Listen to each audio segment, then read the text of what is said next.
All right, the MLB and its owners have officially locked out its players after the expiration of the current CBA. I'm going to break down everything that's going on, what caused this lockout, and what this means for the baseball season moving forward. But if you could, first, like this video, share it, subscribe to the channel so you get these daily news videos. I'd greatly appreciate it. All right, so like I said, first time since 1994 and 1995, there's been a work stoppage in baseball. This comes on the heels of the current CBA expiring and the players and the owners not come to a deal. This is the 9th time in MLB history this has happened.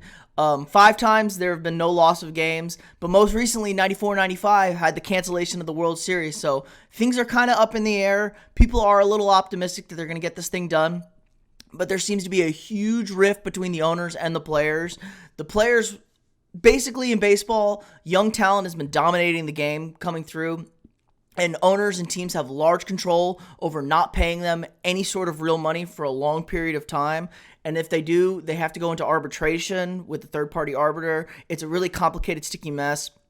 And so the players are saying, hey, you guys are super overvaluating the talent of younger talent in the league. We want to get compensated like this, give less team control. And the owners are saying, hey, this can't allow teams to be competitive.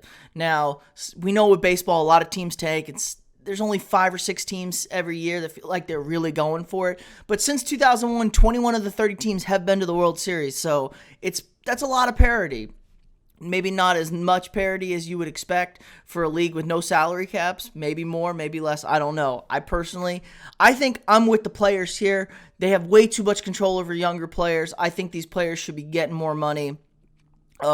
Definitely. I mean, Aaron Judge, who's been a superstar for 4 years now, hasn't gotten a real contract yet. And, you never know when an injury turns around what could happen to you, especially for pitchers. I mean, guys throw out their arm. It's just really tough. Kind of feels like running backs in the NFL. You want to pay these guys early when they're young because you just never know how long it's going to be. But like I said, so first work stoppage since 94-95, which had the cancellation of the World Series, so everyone's kind of got their fingers crossed. We won't lose any games. But most of the time, there has been no game losses. This did lead to a crazy explosion of free agency. Normally, baseball free agency is a little bit later, takes a little bit longer, guys work things out. But they were dropping cash left and right this past week. It says almost $2 billion dropped on players. Max Scherzer, Corey Seager, Marcus Semien, Starling Marte, just superstar names, massive names, all getting scooped up out there. Teams were dropping that dough because they don't know what the future is going to hold, especially for the new CBA.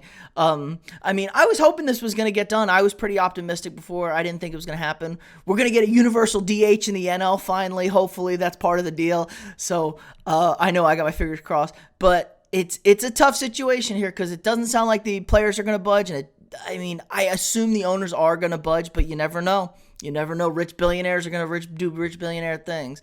But it is kind of funny. You go to just the MLB website, they took off all mention of players. They have these most ridiculous stories up there, great reads, a baseball road trip, the worst teams ever, just hilarious old stuff that has nothing to do with current or any future players. And if you look, checking out their stat leaders, they removed everybody's faces because I guess they don't have the rights to anybody's faces anymore. So they're not real players anymore. It's freaking hilarious. This caused a great reaction from some of the players on Twitter. I just have to show this. They followed suit, changing their profile picture to these blank faces. Freaking hilarious. This is so good. I'm glad the players have a sense of humor about this stuff. It is funny. And it just goes to show you how important the workforce actually is for sports teams. Like, they can't do anything baseball without their players. They need their players. They need to compensate their players.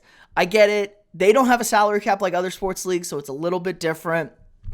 But just like you said, the Texas Rangers were a terrible team this past year. Oh, we don't have any money, blah, blah, blah. They just dropped 2 $300 million contracts in the last week. So all these owners, all these teams have mad bank, make mad cash from the season. The TV deals, the ticket sales, all that stuff. They got plenty of money. So this is just about, we're arguing over nickels and dimes here. Baseball's had a real resurgence lately. The past few years, with all the young talent, they've sped up the game a little bit. The action's been more exciting. Chicks dig the long ball, more home runs, stuff like that. So I think the overall movement of the game has been in a great positive spot for the sport, but can't have a work stoppage. You need to get this deal done. I truly hope it gets done. We don't want to miss baseball. Maybe we could shorten the season a little bit. I know that's not a baseball purist, but 162 is a lot of games, and I get you'll lose some fans during that. So maybe shorten the season down, maybe 150. The season did used to be 150 games. So get it down condensed, move the season into warmer weather, play these games in the summer, give us something to do. But yeah, that's all I have for you all today. Remember, if you could, like this video, share it, subscribe to the channel, get these daily news videos, and I'll see y'all tomorrow.